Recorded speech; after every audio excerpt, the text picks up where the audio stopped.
When you sit and ponder, is my life what I want it to be? Have I spent my entire life with untapped potential and nothing to show for it?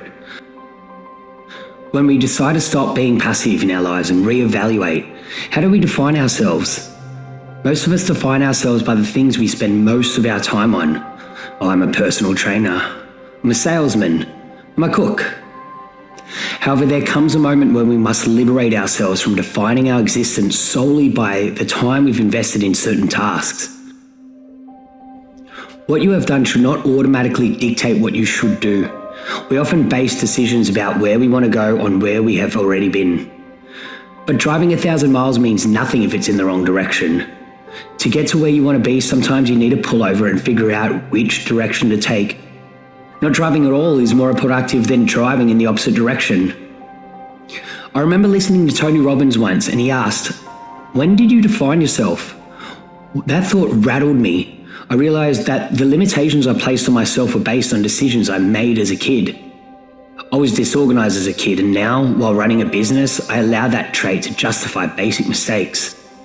I've had my whole adult life to figure out how not to be disorganized, yet I kept letting it define me and using it as an excuse for mistakes. It wasn't my fault, it was just something I was born with. As we go through life, we find solace in routine and familiarity. Despite changes in knowledge, experiences, relationships, and careers, most of us still define our lives by decisions made in childhood. Right now, you're listening to a 10-year-old kid.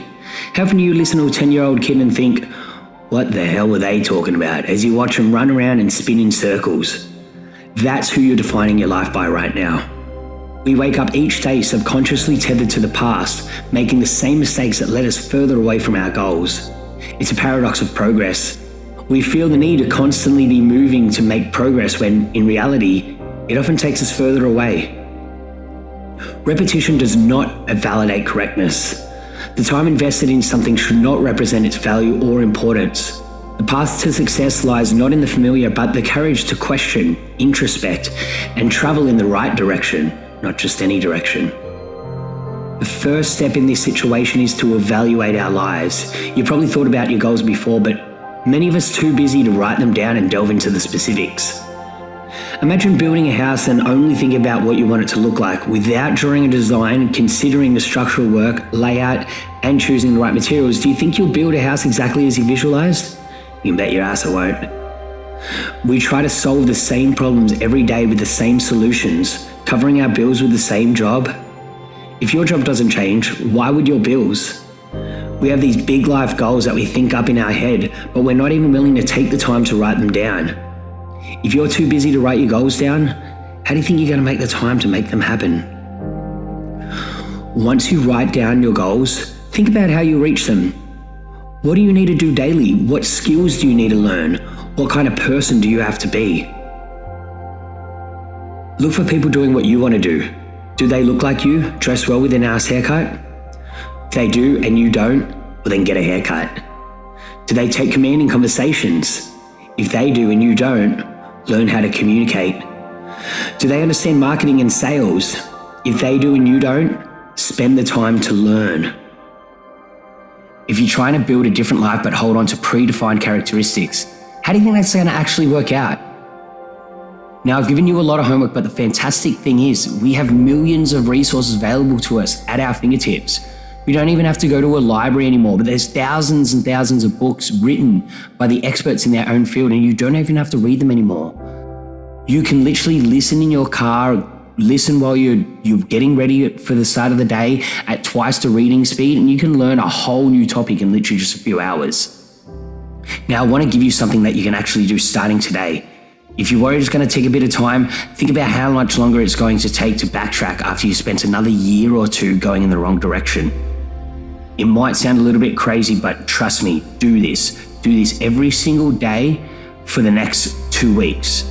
Now, before you do it, you need to write down what your goals are. You need to be clear and you need to write specifics. Be exact with how much you're making. Be exact with where you're living, what you're doing, okay? And then you need to write a set of characteristics that you need to have to be the person that is doing what you're doing.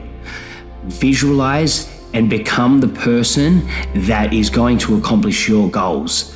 And write it down, read it every single day.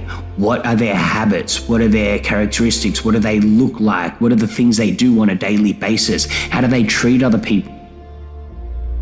If you read this every single morning after you've written it out for at least 2 weeks, and notice that you start seeing things differently, you start doing things differently. When you're faced with 2 opportunities, which direction do you take? I can guarantee you'll be different to what you were taking before. Now, while the task might feel daunting and our natural inclination is to stick to the familiar, be excited because soon this new journey will become familiar before you even know it. If things became automatic in the past simply by doing, then by now doing the unfamiliar regularly will become the familiar. I listen to a lot of Joe Dispenza, and he talks about all this research that's out and how simply by acting, thinking, and feeling differently, you're literally changing your biology. By making these changes, you become a different person. Just as you embarked on this journey by waking up and tackling tasks without thought, set your long-term goals, your path, and the things you need to do daily. Pay attention though to just one day. Will it be uncomfortable? Yes. Will it take you from a life of dissatisfaction and purposelessness? Absolutely.